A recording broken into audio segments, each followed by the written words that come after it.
I'm Joe Murphy, and I am a board member of Quincy Climate Action Network. You guys better know us as QCAN. We've been around for about 9 years.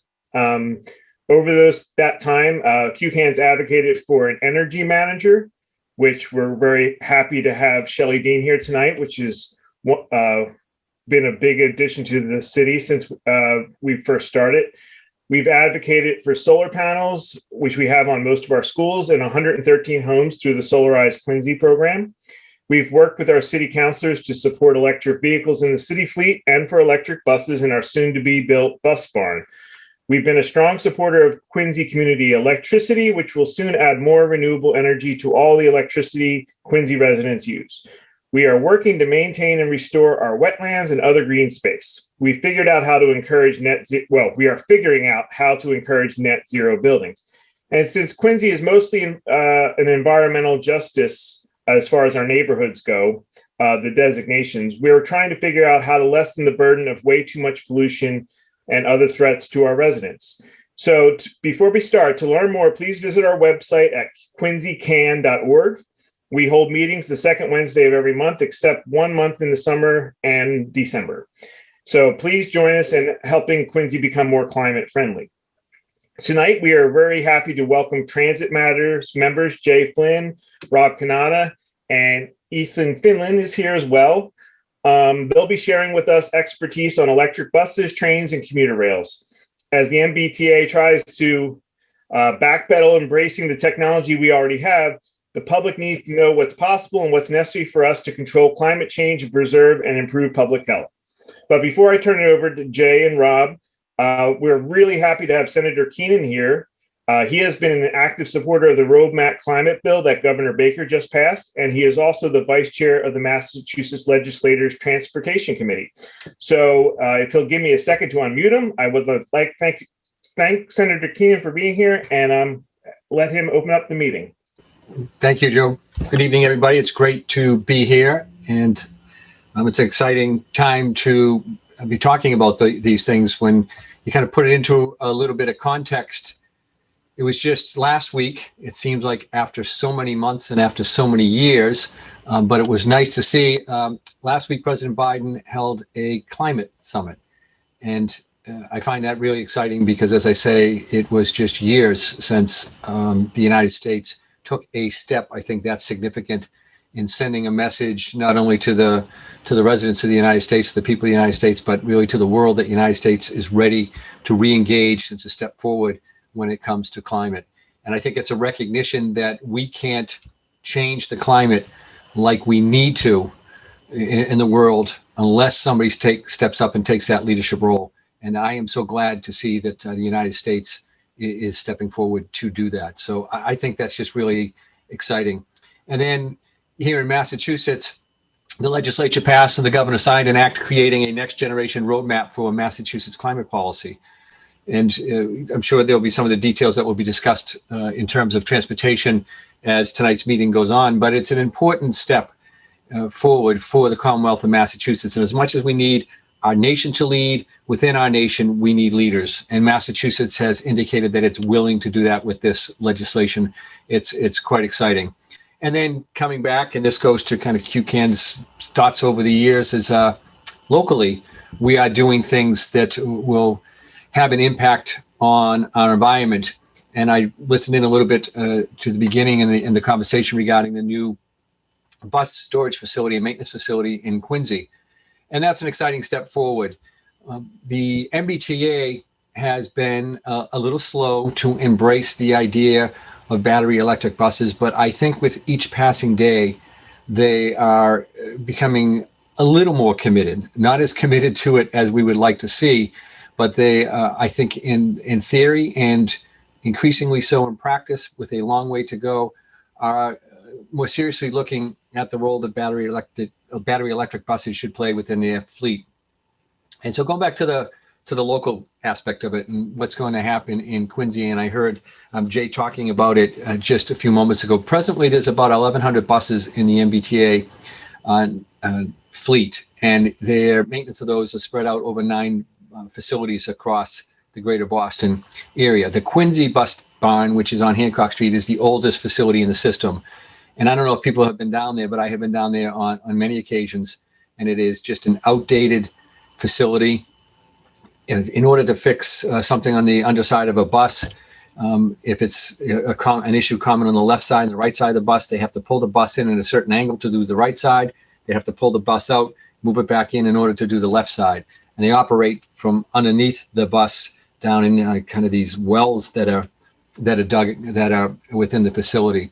So it's just not suitable for today's needs. Never mind the fleet of tomorrow, which will be a battery electric fleet. And tomorrow, I use that kind of figuratively, because it's going to be obviously a longer period of time than tomorrow, but we're getting there. So the facility in Quincy is at the 30% design stage, and the MBTA continues to look at that and is working with partners to make sure that it is fully able to accommodate a battery electric bus fleet. And so they'll be modernizing, obviously, other facilities, but Quincy will be kind of the premier facility going forward. And they'll work in tandem or guided somewhat by the upgrading of their facilities and the construction of this new facility in Quincy in terms of replacing the fleet with battery electric buses. Their goal is to upgrade 2 to 3 facilities, upgrade one facility every 2 to 3 years. And they're investing what's estimated to be about $4.5 billion in facility maintenance and upgrades in order to support a battery electric bus fleet. And then they're going to be investing about $100 million annually as the facilities become ready in order to change that fleet over. It's not going to happen, unfortunately, overnight. Each enhanced hybrid bus is about $750,000 to $850,000, and each battery electric bus estimated cost per vehicle is somewhere between $850,000 and $1.1 million. So it's a very expensive undertaking. I firmly believe that spending the $850,000 to $1.1 million as soon as possible compared to a hybrid, enhanced electric hybrid bus that's cost $750,000 to $850,000, I think it's much better to go with the former to really transition to a battery electric. But again, it's going to be dictated somewhat by the system's ability to service those vehicles. There'll be an initial purchase of about 80 buses in 2020 to be delivered in 2023, 2024. Those are the battery electric buses that they're focusing on. And there'll be options to purchase maybe as many as 350 more buses during the term of that contract. But the delivery of the first vehicle is targeted for 2023, and that is timed to match the work that's going on in the new Quincy facility and also work that they're doing in the North Cambridge facility. And again, the development or the improvements of those facilities, the construction of those facilities are going to govern how quickly this transition occurs. So it's a pretty expensive undertaking. And the state has made a commitment to work towards a battery electric bus fleet as soon as possible. But we could do it sooner. And to some degree, it's a question of finances. The MBTA has struggled financially, as we know, over the years. The state's contribution to the MBTA's budget has been significant. I guess significant maybe is a relative term. I would say it hasn't been significant enough coming from a transportation-rich district. Other senators and other representatives from across the Commonwealth will say that it's been too significant, that there's been too much money spent on the MBTA at the expense of regional transit authorities and other transportation initiatives throughout the Commonwealth. But we have made a substantial commitment. I'm really curious to see, and I think is somewhat unknown, and I heard the discussion before tonight's meeting, a little bit about what happens in Washington, what it may mean here in Massachusetts in terms of our fleet and how quickly we can move to a battery electric full fleet. So we're hopeful that Washington will spend the money allocate the money on transportation, that it will come here to the Commonwealth, that a significant portion will come to meet transportation needs, and that within that long list of transportation needs, there will be specific attention and spending on the battery electric bus program. We also want to see focus and some attention paid on ferries. And then within ferries, and there's not a lot of talk about this, is how we can transition from how we fuel ferries presently and how we can transition those as well. And ultimately, wouldn't it be great if people weren't on the highways, they were on our public transportation, on battery electric buses, on our MBTA, Red Line and Green Line, and all the lines of the MBTA, and then also on our water in boats that are not polluting the air. That's ultimately our goal. Some of the challenges we face is a little bit still on the desire of the state, the MBTA when it comes to buses, the state in general when it comes to things like ferries and the commitment to battery electric buses. That's a challenge that we face. The finances are the challenge that we face. Again, hopefully we'll get some federal money to help us with that. But the MBTA as a system, as a whole, it faces some real uncertainty right now as to what the ridership going forward will look like. I've had some conversations with the former secretary who's now down in Washington, Stephanie Pollock, about coming out of the pandemic and the state of emergency and using this as an opportunity not to return to public transportation as we knew it, but to move towards public transportation as we would like to see it. That we should take this as an opportunity to move people or to steer people towards transportation that is cleaner and better for our environment than some of the systems that we presently use. To get people out of their cars on our public transportation in particular, and then within our public transportation, what are those modes of transportation that are most reliable, cost effective, and least polluting? And if we focus and move people towards those, then we will create a transportation network that really plays a role in addressing our longer term climate plan. So there's a lot of work to be done. I think it's a very, very exciting time to be talking about this. And when we look at the leadership in Washington finally talking about climate again, when we see what the legislature and the governor have done relative to setting forth a roadmap, and then you see some of the initiatives that are happening here at the local level, it's exciting. And I recognize fully that while it's exciting and it represents great progress, it's not fast enough.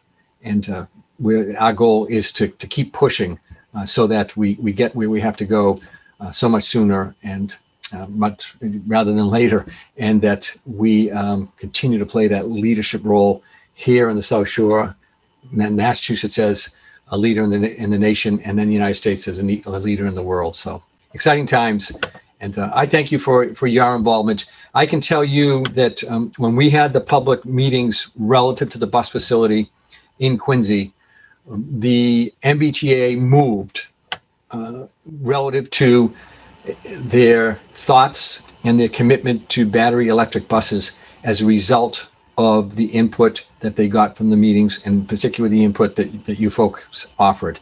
Again, maybe not fast enough, but it was impactful, and I've noticed a change at the MBTA as a result. So I want to say thank you for what you do. Please keep doing it, and I look forward to continuing our work together. Thank you. Thank you, Senator. Thanks for being here. Thanks for always taking our meetings, and thanks for appreciating our pushing, because I know we like to push, but you're always good-humored and helpful about it. And thank you again for your time tonight. It's time. I'm going to turn this over to the Transit Matter folks. I'm going to start unmuting. Rob, you can unmute yourself. Transit Matters, take it away. Thank you for being here as well. So thank you for the introduction, and thank you everyone for setting this up and for having us. My name is Rob Kanata. I am a member of Transit Matters, and I'm here with three other Transit Matters colleagues. Jay Flynn, who is the bus team lead, Ethan Finlan, who is the lead for the regional rail team, and also Jackson Moore Otto is here. He is one of the co-leads on the bus projects. I've been volunteering with Transit Matters for a couple of years now, and I am the South Shore co-lead, so specifically about Quincy and environs.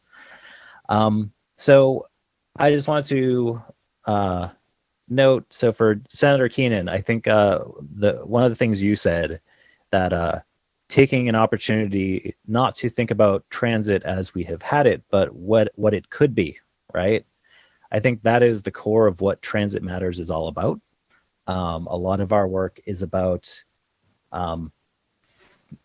thinking towards the future of transportation, what the state needs, what the region needs. And we're going to talk about how that impacts specifically Quincy today. So, all right, so I will share my screen, and then we will get started. So what we want to talk about today, obviously we are going to talk quite a bit about the bus situation, but we're talking about Quincy's transit situation and how electrifying it as a whole can benefit the city and the region in general. So a little bit about Transit Matters, who we are. So we are not the T. We are an advocacy organization. We really focus on improving the transit situation in and around Boston. We are a group of advocates, and we try to bring a level of technical analysis to the discussion. So one of the things we try to do is looking at what the issues and problems are, but also proposing what solutions might be. One of the big things that we do is we look at national and global best practices. So what are agencies doing around the country? What are transit agencies doing in other countries? And what can we learn from those examples? And we try to bring that to our Boston-based advocacy. So let's talk a little bit about where Quincy is right now. So when it comes to the electrifying situation, so there are 3 transit modes that pass through Quincy. So bus, commuter rail, and the Red Line subway. Only one of those is electric as of now. The buses run on diesel. The commuter rail also runs on diesel, and we're going to talk a bit about commuter rail today. And the Red Line is electric, so 1 out of 3 is not bad. But as the senator had mentioned, and I'm sure many of you are aware, the MBTA is going to be constructing a new garage at the old Lowe's site, and that they have from the beginning talked about this being built for the specifications of electric buses. The exact timeline for when electric buses will arrive has been a matter of debate. There have been some recent changes in what the proposed timeline has been, but it's hasn't exactly been clear when that's going to be arriving. As far as the commuter rail, so when I've talked about this topic with a lot of people in Quincy, sometimes people are confused about why I bring up the commuter rail, because not many people in Quincy really use it. They don't really, I think because we have the Red Line, we tend to just think in terms of, if I want to take a train into Boston, I'm just going to take the Red Line, right? The idea of using the commuter rail just doesn't really enter into people's minds all that often. And there are some reasons for that. It hasn't had the most reliable history. The schedule hasn't always been very consistent. And, you know, as I said before, it's a diesel operation. Now, as far as the Red Line, we're not going to talk a ton about the Red Line tonight, mainly because it's already electric, so that's great. But also, one of the main things is just the Red Line. Really, the main thing to say about it is that more frequency is better. So there's been a lot of analysis and discussion of the Red Line, since the Red Line is, has had very heavy traffic historically. and some operational issues. But there has been discussion of ways to get more trains running on a tighter schedule. So very often in Quincy, you're going to be looking at a red line train every 6 to 12 minutes. Ideally, you would want to get that to probably 6-minute service consistently. And there are, with signal, some work on, the signaling, some of the changes for the newer trains that are slowly coming online. We are expecting there will be some real gains in red line capacity in the future. But we're going to mostly talk about buses and commuter rail today. So why electrify?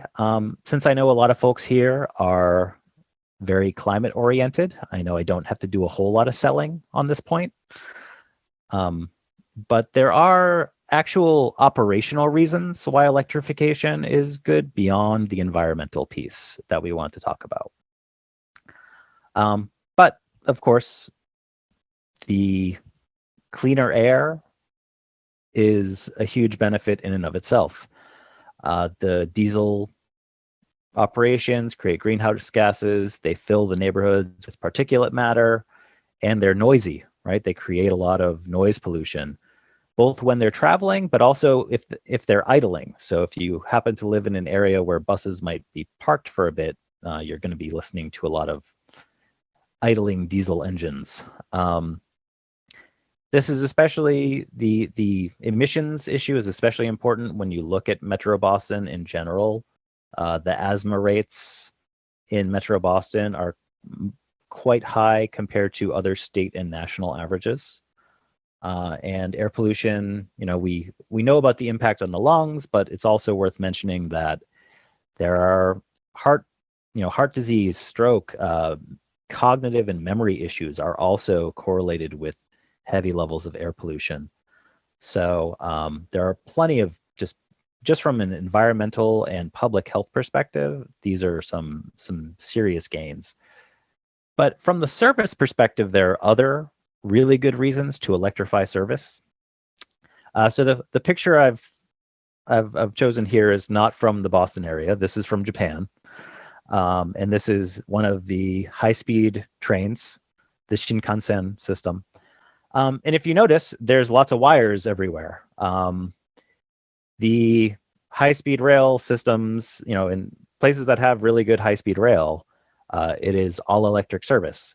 And there are very good operational reasons for that. So one big reason is that it's more reliable. An electric vehicle has fewer moving parts in general, and they break down less often. They accelerate better than a diesel operations, generally speaking. So because the way an electric motor works, it can have sort of an instant on torque that allows you to pull out of a station faster, which if you think about a bus, how often a bus stops and starts, all those seconds will start to add up. And also for a train, stopping a train takes a while, and getting a train fully up to speed also takes a while. So the more acceleration you have, the better when it comes to, number one, getting places faster, but also schedule discipline. If your vehicles are more reliable, they don't break down as often, and they have better performance, this means that any unexpected delays they can recover from. Number one, you have fewer delays in general because things don't break down as often. And number two, for all of those little unavoidable 1 or 2 minute delays that just happen, having a faster vehicle allows you to recover more quickly. So it allows you to keep a schedule much more tightly. Okay. So that's just an overview of some of the reasons we think that electrification is important. I'm going to turn it over to Jay now, and he's going to talk in more depth about the buses specifically. So take it away, Jay. Hi there. Again, I'm Jay Flynn, the bus team lead for Transit Matters, and I am not a Quincy resident, unlike Rob. However, my ex-wife was, and so if I had $1 for every time I drove along Wallaston Beach, I would be a rich man. Why electrified buses? Well, Rob's given you most of the reasons for it, and we're going to talk about that in this section. If you could go to the next slide, please, Rob. So there are 3 basic types of electric buses. The first is what we call overnight charging buses. They are what Boston has used to this point in time in their initial tests.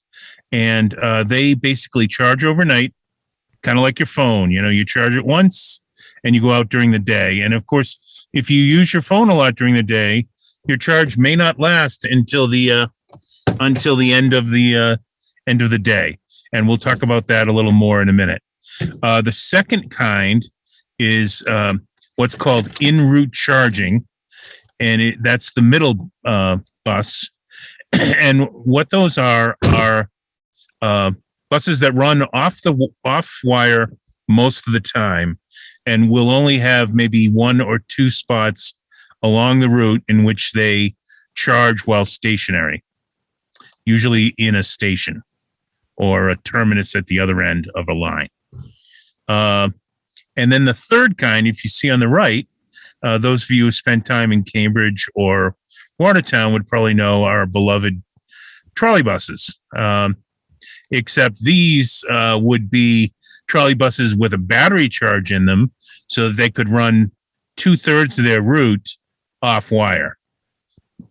Now, we're suggesting a fair amount of in motion charging for some parts of the city, but in the case of Quincy, our main emphasis is on en route charging. If you can go to the next slide, please, Rob. So again, the overnight charging buses, the charging only happens in the garage. It requires heavier, more expensive batteries.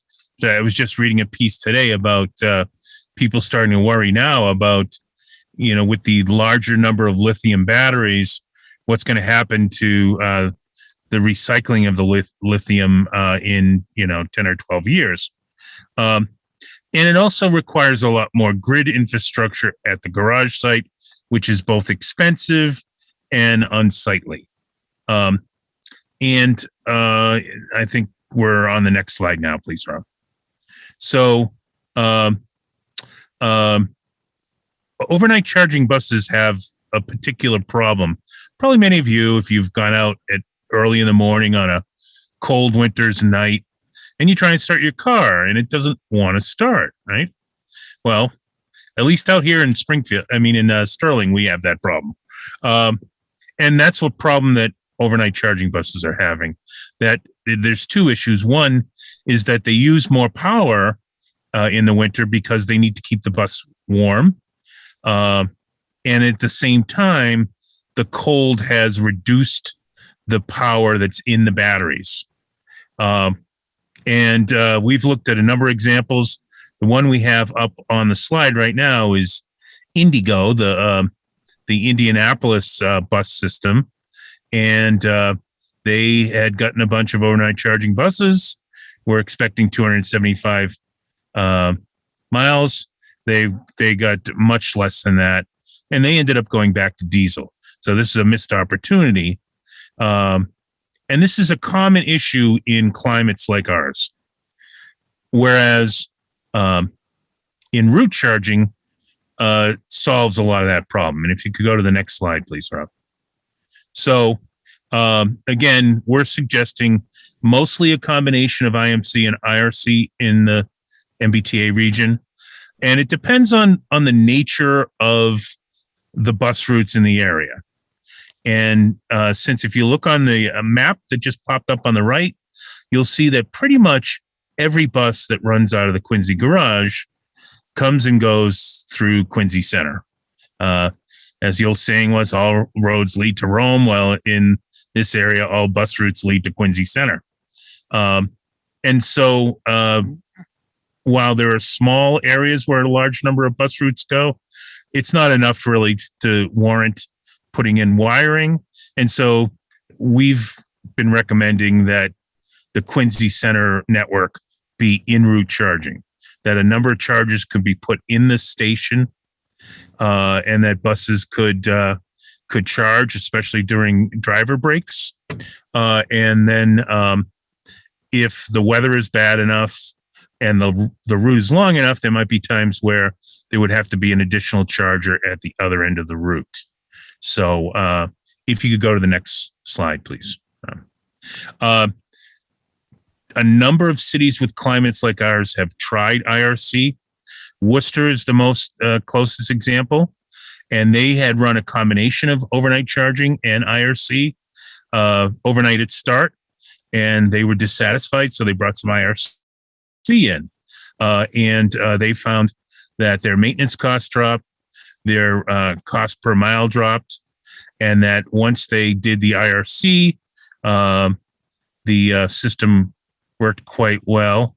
Rob, is there a second part of the slide? I'm not seeing the. Okay, I guess there isn't. All right. So, there we go. Okay. So, as you can see, there's an overhead charger, which is part of the IRC system. Worcester puts them right in. Worcester has a very similar network to Quincy. All buses run into Union Station and out of Union Station. And so they just put a single charger there, and it was capable of charging up a number of buses. And if you see the chart on the right, this is the estimated number of pounds. That's gone up a little bit since this chart was made. And they have actually done well over 2 million pounds of CO2 emissions that didn't happen because of 6 electric buses. So I think that's pretty impressive. If you don't mind, a Worcester kid touting his own city. Next slide, please, Ron. So I talked a little bit about potentially other charging stations. The Montello line, the Hingham line is a strong possibility, as well as the South Shore Plaza line. May or may not. And sometimes it's a question of some parts of the year. For 6 months, 7, 8 months out of the year, the bus might run quite fine without having to charge up again at the other end. Whereas to have a charger there just in case is good insurance. So you won't have to see these things all over the place. They'll just be put in strategic locations, like I say, mostly in Quincy Center Station. We also suggest a number of other improvements, one of which is dedicated bus lanes, or see in this case, it's a combination bus and bike lane, which tends to work relatively well in some other locations, and putting shelters. I mean, ideally at every bus stop, but at least at the major bus stops to start with. And there are a few other things that we think will help make the buses run quicker, because one, it's just a more pleasant experience if your bus ride is 10 minutes instead of 15 or 20 minutes, but also it's like a free multiplier. If buses can run in 10 minutes, that means each bus could potentially run twice as many routes as it did before. And so that service can be counted on to be much more frequent than it was before. The few other things are that the T is in the process of changing the boarding system so that with electronic boarding passes, you'll be able to come on both doors, or in some cases 3 doors in the case of 60-footers. And so much faster loading. And then also they've been experimenting with level platforms so that you can step right into the bus like you do on the T, on the red line. So with all those things done, we estimate that buses could run 15 to 20% quicker and cleaner with electric buses. So is that my last slide, Rob? I think. Yeah. So at this point in time, I'd like to turn it over to the illustrious Ethan Finland, our regional rail lead, to talk about what could potentially happen in the Quincy area on the electrification of rail. Oh, I'm sorry. Wait a minute. One last thing. The senator mentioned most of it. I apologize. This just happened yesterday, and that's why, or a couple days ago, and that's why it isn't in the slide presentation. And I almost forgot to talk about it. The senator mentions most of the stuff, but right now, if the T does its most aggressive plan that they have suggested, they're talking about the complete electrification of the Quincy bus garage by its second year open. So at the end of the first year of operations, they anticipate having the rest of the electric buses in. We're hoping to push them a little on that to make it all electric from day one. We're not really sure why they would have diesel bus operations there for a year and then kind of rip out all the equipment that they've put in the place for diesels because they're not going to need them anymore. So we're hoping you folks will join us in continuing to push on that, as well as they are still imagining an overnight charging facility, and we are suggesting that the en route charging is a much better bet for Quincy. So take it away, Ethan. Sorry about the taking it back for a minute. No worries. It's it's an important exciting times. Exactly, exciting times, and important that we get electrification right, because there's a lot of, and I'll talk about this briefly on the rail side. There's a lot of sort of really speculative ideas that are sort of exciting down the road, but we have proven technology that we can start using now. So yeah, thank you to Jay and Rob.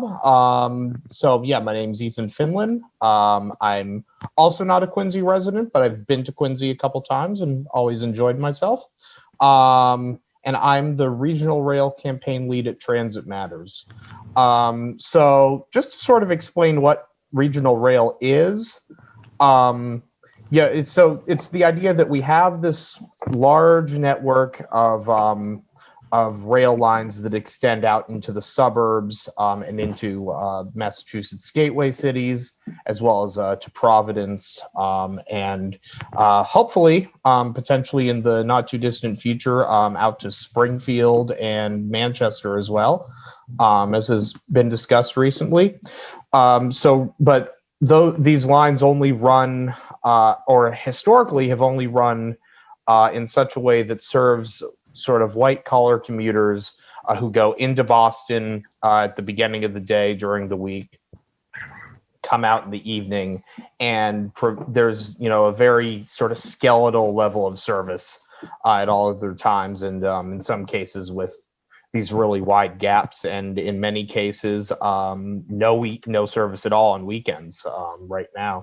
So regional rail proposes to use those assets that already exist and start running and run them more frequently throughout the day. So it's more like a subway. So at least it's somewhere like Quincy, at least every 15 minutes during the day, at all times, and in the further out suburbs, at least every half hour all day in both directions. And one of the things that Rob touched on at the beginning was, why does regional rail matter for Quincy? It's so close to Boston that you've got the Red Line nearby, and it's true that the Red Line is probably always going to be the more frequent option, but regional rail provides a faster alternative, and also it makes Quincy easier to get to for communities on the South Shore as well. So within a half mile of the Quincy Center Station, there are over 11,100 jobs.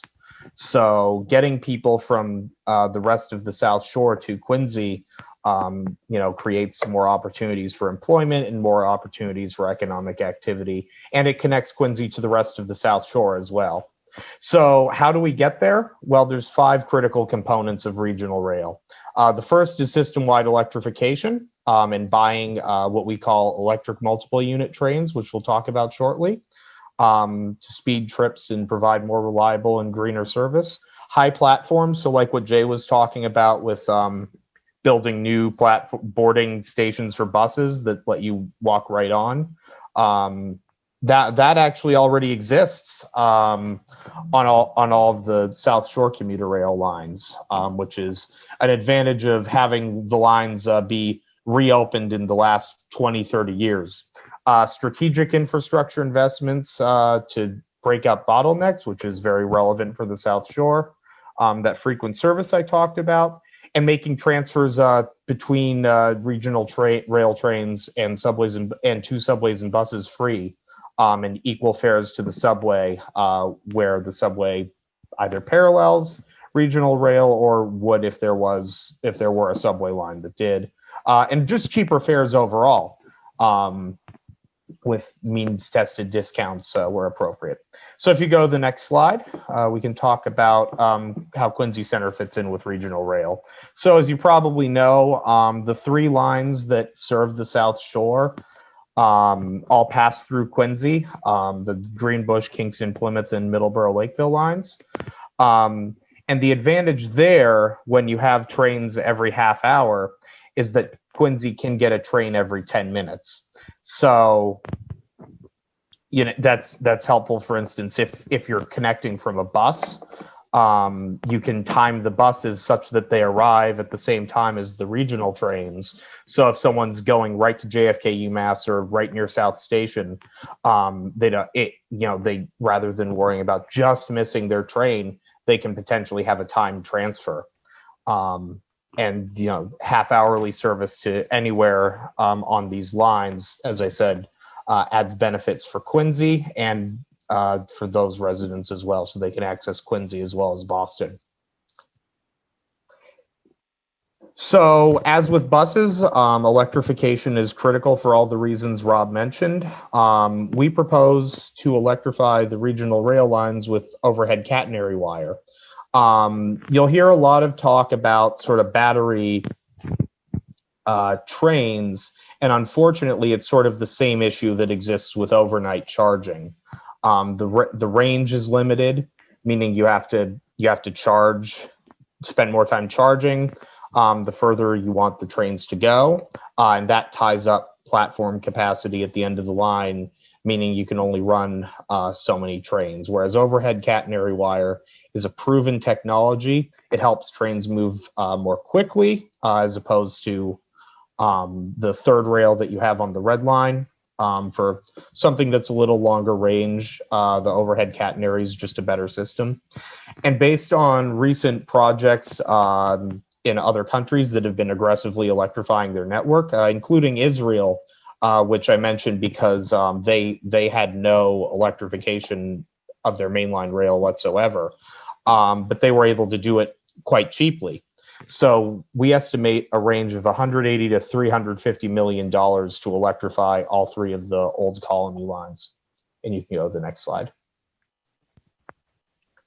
So just zeroing in on why electrification is so important for commuter rail. You look at the diesel locomotives you have now. Obviously, they create a significant amount of local pollution. Still greener than a single occupancy vehicle trip, but getting those pollution levels, especially in areas like Quincy, like Dorchester and Braintree that are so close to the highway, reducing as much pollution as you can is great. And what electrification does, not only does it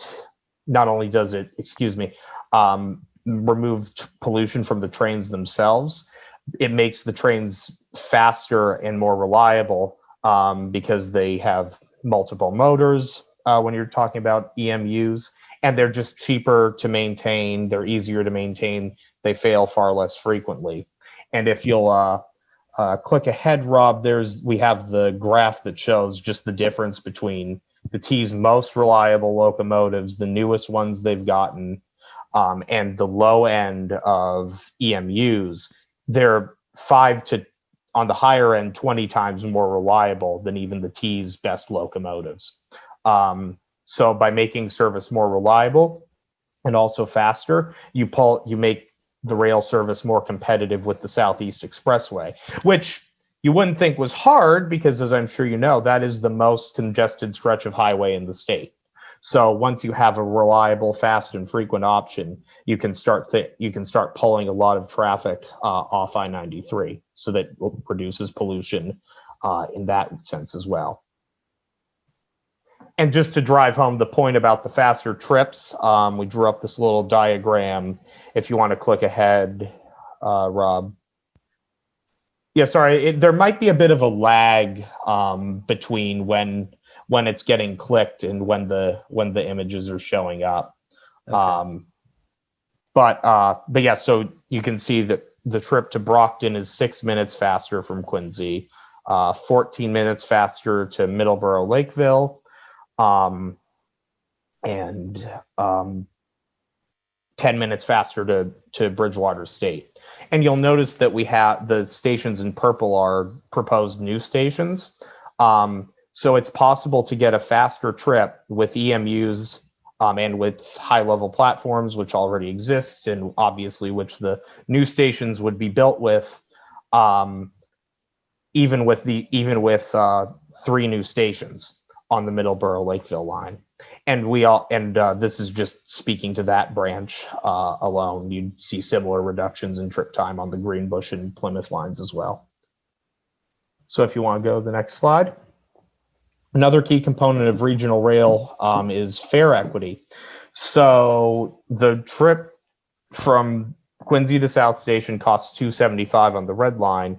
It's almost $4 more expensive to take commuter rail, even though it runs along around the same distance, and largely partly as a result of that, but also due to the less frequent schedules, only 773 people pre-COVID boarded the commuter rail at Quincy Center per day. And the red line is great, but we all know it's a bit of a slower trip, and sometimes it does break down. So having an additional option provides additional resiliency, but the price cliff, especially for people who are working sort of service sector jobs downtown, that it's a significant amount of money.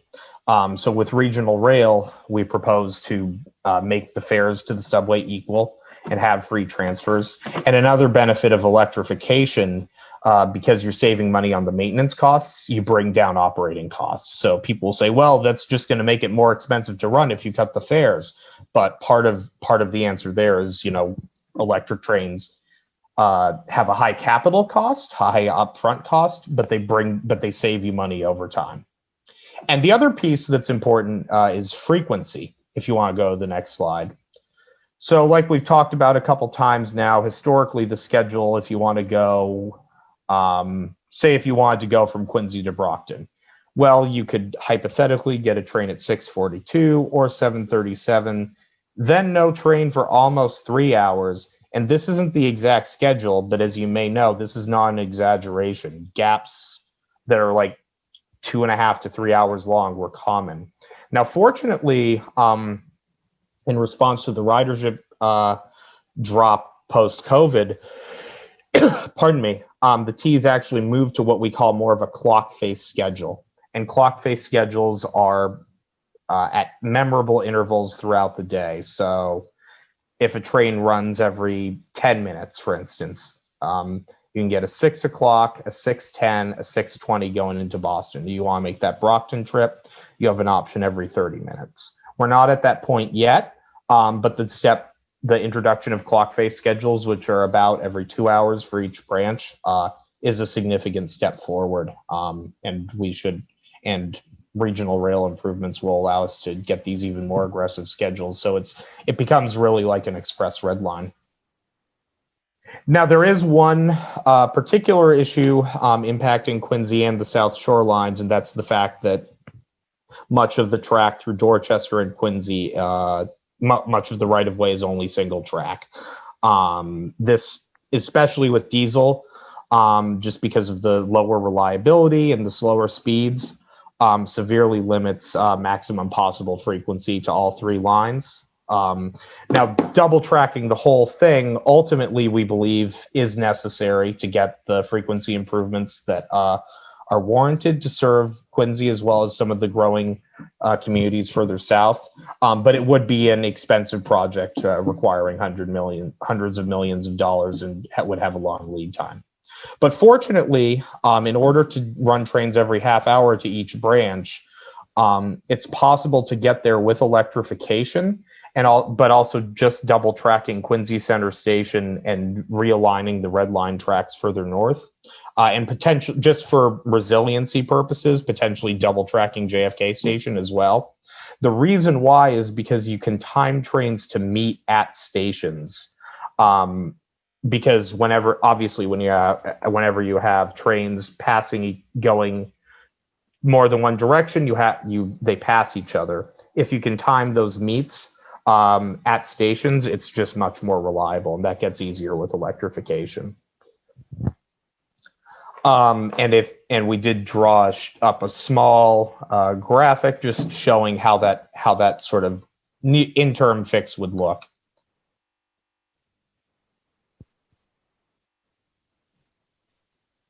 Maybe it might not have copied over. Another advantage is that it's the fact that they're doing the air rights process around Quincy Center makes it advantageous to start planning this now.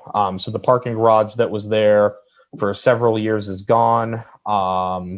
So there's less weight on the station. So now's the time to design and build a double track station. But if something gets built before that's done, it gets much harder. So we do have an opportunity here to make service more reliable and more frequent, but there is potentially somewhat of a narrow window. So yeah, that concludes our presentation. Just wanted to thank QCAN and the Quincy Library for having us. So now we're just going to open it up to questions, and I see Joe's already posted some. I did have one question I wanted to start with. It's from QCAN's own Julie. She said, let's see, I have to scroll back. She had questions about the timing of the charging at the bus stations, whether or not it would be much different than the breaks that the drivers get at this point. And on top of that, I also want to ask, could you tell me one more time the difference between in motion and in route charging? Anyone? Jay, is that for you? The first question, I'll answer the second part first. So the difference is that they both have some method, usually on the roof, to charge during the course of the day. In motion means, as I say, think of the trolley buses over in Cambridge or the Green Line. You know, it's got the pantograph up against the wire. It's just that because of the battery technology, they only have to run about a third of the time under wire. So, for instance, a bus could run from Harvard Square to Watertown as the 71 under wire, and then become a Kenmore bus and run the 57 off the wire, and then come back and get charged again. So it would give us the opportunity to run a lot of buses on a small amount of wire. We think a good candidate for that is kind of the Ruggles to Nubian Square area, where there are so many buses that makes sense to do. Whereas the en route has to be stationary to charge. So, for instance, if you had a bus running from Quincy Center Station to Ashmont Station, they would have chargers at either end.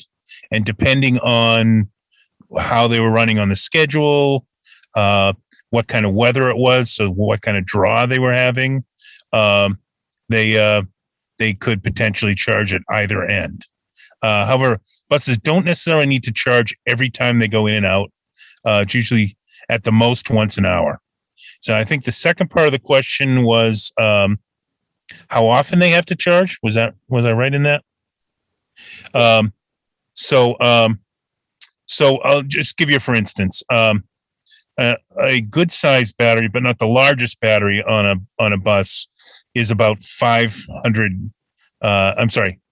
Yes, 5,000 kilowatt hours. And as you probably know from using phones or any other chargers, you really get maximum battery life by never going below 20 or above 80. And so that gives you a usable range of about 300. Is it 300 or 3,000? 300 kilowatt hours. That's what it is. I'm sorry. I was a history major. I was told there'd be no math, but I get a lot of math in this job now. An aggressive, but not unduly so, one of those in-motion chargers has a hourly rate of also 300 kilowatt hours. So basically, if a bus left the garage with a full charge in the morning and was out for, say, 12 hours, if it got on the charger once every 1 5-minute period every hour on average, it would come back to the garage with a full charge, which is not necessarily what it has to do. If there are no facilities in the garage, although there are places, for instance, Dayton, Ohio, which is going all IMC, has no chargers in its garage because they charge on the wires over the course of the route. And that's another advantage of IRC, which we didn't mention, was that you're kind of diffusing out the charging rates over a much larger number of places, usually at places we already have the infrastructure for, like existing red, orange, and blue line stations, and it's spread out over the course of the day as well, not in a short period of time. Now, an overnight charging bus usually takes between 4 and 5 hours to charge.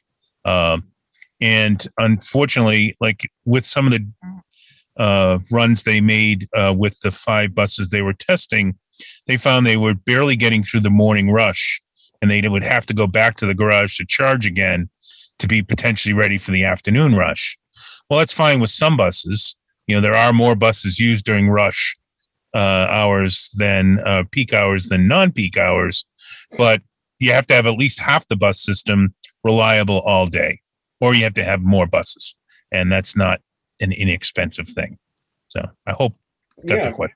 Well, thank you, Jay. We're going to take a live question. Sarah Belfour, if you're up. Sure. So, I live in Quincy, and so I would normally, walk or take the bus to the T station myself when I'm using public transportation. But I was driving by Quincy Adams and was kind of shocked to see that parking costs $10 for a daily rate, or $9 if you're using the app. And that seems like a lot more than it used to be. And just wondering what your recommendation would be for, for commuter rail parking lots and T parking lots, kind of given some of the equity issues. And I'm thinking, if it were me, I might think, well, maybe I'll take my chances. If I don't have to be in Boston all day, or depending on where I'm going in Boston or whatever, maybe I'll just take my chances and see if I can get street parking, rather than paying so much money at the station and then still having to pay for the cost of, of the subway and everything as well. So I'm kind of curious what your recommendations would be on parking costs. Clean, reliable, frequent, nice to ride buses, so that you get on the bus at your near your home and you don't take your car to it. But that's because they tore down the Quincy garage, of course, there's fewer spots, so they can afford to charge more because enough people will pay it to park. But generally speaking, when there are places that have the amount of density, we try to push people towards either conventional transit or in some places microtransit rather than park at the garage, because that's a failure on the part of the buses. There are a lot of people that will never get in a bus, but will take the train or the red line all the time. Well, we need to make the bus as pleasant an experience as the red line is, or as commuter rail is, and then people will use it to get to the stations. That's how it was done back in the day and ran successfully until we disinvested and turned to cars. We have some more chat questions. Oh, I'm sorry, Rob. Go ahead. Yeah, so I just want to talk to. So when you think about the Quincy Adams garage, so that's what we call it's called a park and ride, right? That's back in the 60s, 70s, and 80s, the park and ride model where you drive your car to a transit station. That was a very common trend in that era. Part of the idea behind regional rail is actually kind of moving away from that a little bit. It has its place. Park and ride stations definitely have their place, but many of the people who are okay, so I'll use myself as an example. I grew up around New Bedford and Fall River and Taunton down that way, right? When I was in high school and I wanted to go into the city, I would drive to the Quincy Adams station, right? Park there and then go into the city. Now, it would have made a lot more sense for me to just drive to Middleborough, get on the commuter rail at Middleborough, and use that to get into the city, right? It's a lot less driving. But many of the people who go into the Quincy Adams garage, they might be driving up from Plymouth, from Abington, from Weymouth, from places that actually have commuter rail stations. But because the commuter rail is not frequent enough and it's not reliable enough, they prefer to drive all the way. They fight their way up Route 3 or up Route 24 and to get to that garage. So part of the regional rail idea is if we make what we call the commuter rail now run a little bit more like a subway, right? Every half hour, all day, then the demand for that type of park and ride service might be less necessary, because people who live in, say, Whitman, they can just get on the train in Whitman and they know it's going to be reliable and fast, and they don't feel the need to get in their car and drive to Quincy in the first place. Yeah. Awesome. I'm going to combine two questions here because I think they're kind of related. Anna and Roman and Dirk ask, they want to know your thoughts on buses that charge overnight but have auxiliary propane or diesel heater. Are they a good alternative to IRC? And also, can you explain, are the buses off the shelf at some place, or are these custom for our system? Okay. Again, I'll handle the second question first. Dayton has almost exactly the same bus we would want in a perfect world for IMC, and numerous places have iron. In fact, the buses that they just tested as overnight charging buses in Boston had the capability of being IRC. They're built to the same standard. It's just a question of they put a set of rails on the top that a charging mechanism comes down and attaches to. So as far as the IRC, a very standard bus. As far as the diesel heater, I know that up to 40% of the power charge on cold winter nights goes to heating. Now, that's not an exact statement, but I mean, a bus with a diesel heater could use as much as 20 or 25% as much diesel as a regular diesel bus would. So you're saying for every 5 buses, say, you've got an old school diesel bus running the route, the equivalent of it.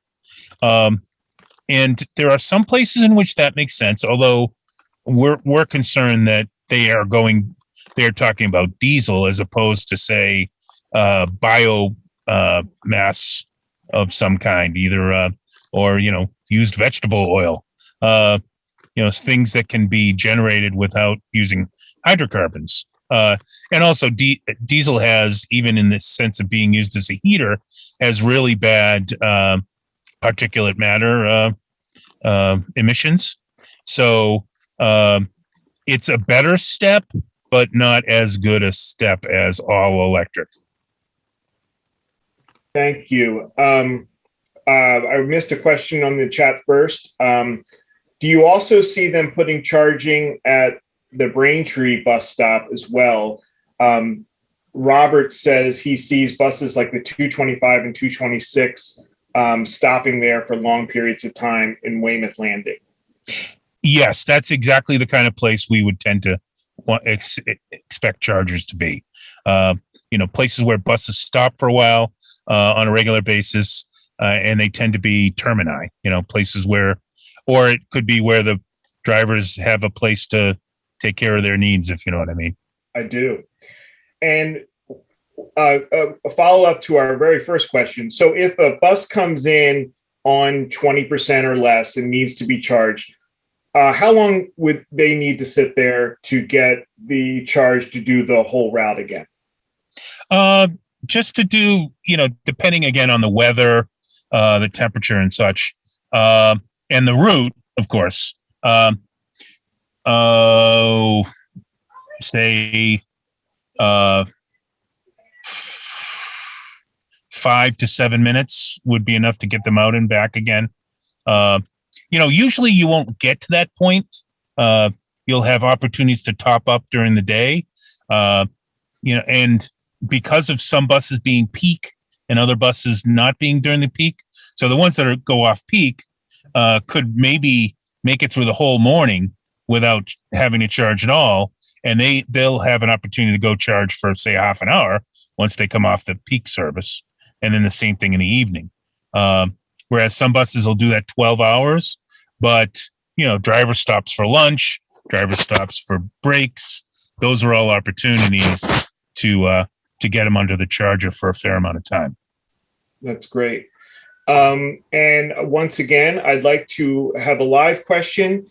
Would Cindy Sine, I think I got it better now. Thank you for who corrected me. Like to ask her question at this point. Thank you, Joe. My question is in regards to the action plans. What are the action plans that residents and commuters can take now to get Quincy to go full electric and not do the year of diesel that's currently planned? How can we start getting that ball rolling? Sure. Well, luckily they've announced 90% of it. One thing though is we're going to have to keep their feet to the fire to meet the goals they've already talked about, and not backslide on those, but then also to push them to be more aggressive. I think in part, a lot of it depends on what happens with the American jobs plan, the infrastructure bill that's just started going through the process. That, as I was saying actually a little bit before the meeting started, if it goes through as President Biden has suggested, which of course is a big if, you don't know what it's going to look like when it comes out, if it comes out, but it looks like about 700 to 750 electric buses for Boston in about a 7 or 8 year period. Part of it is the cycles. Buses have about a 12-year cycle life. And they've bought buses as early as like last year and the year before. And so it's probably going to be about a 12-year process unless they get a little more aggressive on it to get rid of every bus. But they're talking in terms of 100 buses to 150 buses a year, just so they'll have a natural cycle that they can keep doing year after year after year. I mean, I'd like to see the buses all be electric by 2030. I know that makes me a little more aggressive than some, but that would require 150 buses, almost 200 buses a year from here on out, which I don't think is crazy. I think is very doable. And the garages. Now, I want to throw this out, and I don't want to take up too much time, but right now the Quincy garage is estimated to cost nearly $400 million for about 135 spaces. Springfield, which is far, far away out in Western Mass, just built a 150-car bus garage for $54 million. And so that's a big question we have, is why are they costing so much? The senator mentioned a $4 billion plan to replace the garages. And part of our ask is, why is it taking that much? And so, yeah, we're thinking for what they're spending on Quincy, they could replace and upgrade every garage in the system. So the argument they may not have money to do that is a big question for us. Well, that's a good segue to another question we had in the chat. I'll just read it verbatim. How do you think the T will actually find the funds to replace all those bus barns? Isn't only a portion of the needed funding committed so far? Yeah, well, I mean, right now they've committed the building funds necessary to get Quincy up and running, 1 year's worth, as well as planning money for Arborway. That's the next garage they want to replace and upgrade. And part of it is, I think we're going to keep on our job, and back to one of the prior questioners about what the ask is, what people can be doing, is we all need to be holding the T's feet to the fire and say, why is this stuff costing so much money?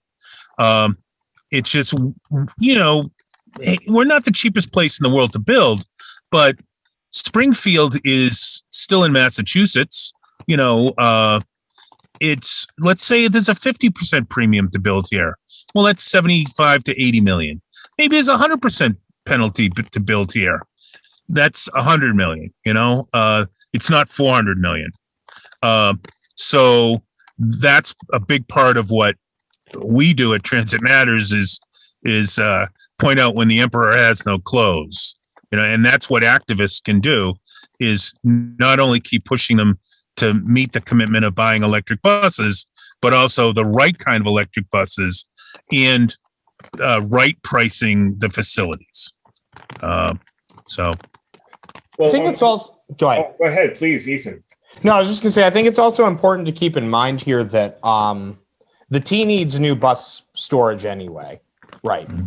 So just in order to meet, demands for more frequent service, they're in the middle of a redesign process, which is probably, if it's done well, is going to say what we all know, right? The buses don't come frequently enough. So that means you need more buses total, and you need more places to store them. So let's keep the pressure on them to say we need more buses, we need more garages, and we need to make them electric from day one. Well, to arm us with the ammunition to do some lobbying or some pressure, there's been a couple questions about can we have the slides? Are they available? Can they be posted?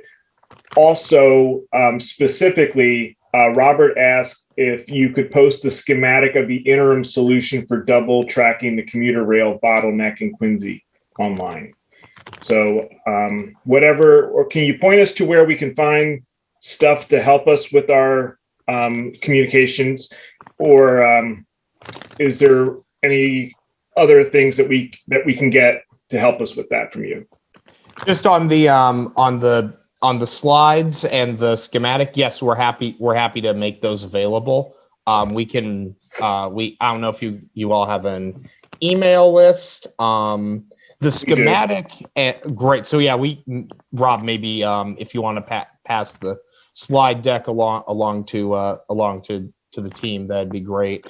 And then on the regional rail end of things, we will actually have a report on making these fixes to the old colony lines coming out in the next couple of weeks. So stay tuned for that. And I know the bus team is working on a bus electrification report that should be coming out pretty soon. Pretty soon. Okay, great. So yes, there's there are some. We'll make these resources available, and there will be more coming very soon.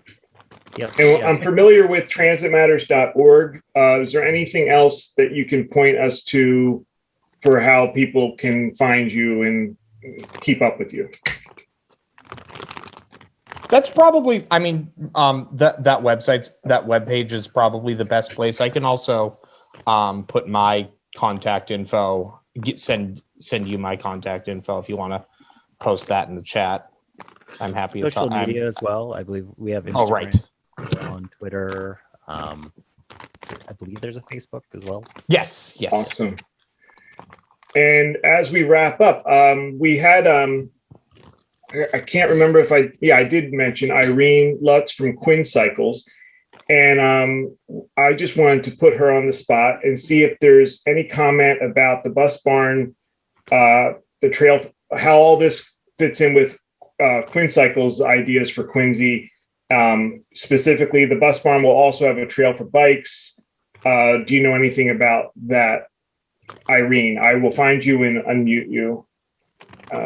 Wow, Zoom is going crazy. Here you are. Hi. Thanks for hosting this. It's been really really informative. I would love to talk about the bus barn having a multi-use path that will give pedestrians and bicyclists access to the MBTA station via the crossing at the Deco complex. So there'll be a path from Liberty Street down through, and it'll be wide enough for a multi-use path, not just pedestrians. So hopefully conflict will be minimal. And there will be a bike cage. There is a bike cage being installed on the Bergen Parkway side of the station. Unfortunately, not on the Independent side, so we need to work on the T to get that installed. And then just today, Center Street has the initial paint down for new bike lanes that will give people bicycle access to that low stress connection into the station. So it's exciting things happening over there for bike transportation access. Awesome.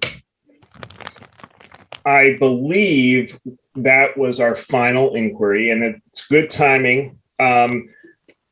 I'd like to thank everyone personally, but I'd also like to turn it over to Faye for some closing remarks.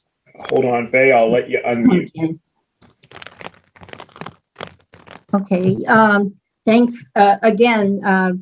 I just what Joe said. Thanks to the library. Thanks to Rob and Faye, don't forget that you got to look at your. Yep. Oh, what? Don't forget you got to look forward with your microphone. Oh, okay. Well, thanks to the library. Thanks to Transit Matters. Thanks to Senator Keenan. Thanks to Quinn Cycles, Quincy for Transformative Change, and everyone in the audience. Electric transportation is a really hot issue right now, from the electric buses that we're discussing here to the electric semis that I've heard about, to the charging stations on poles and Melrose, and to the Quincy's first city electric vehicle at the Quincy Fire Department. And I just want to ask people to keep your eye on communications from Transit Matters and QCAN about MBTA updates and ways that you can all participate. And good night. Thank you. Thank you, everyone. Thanks for having us.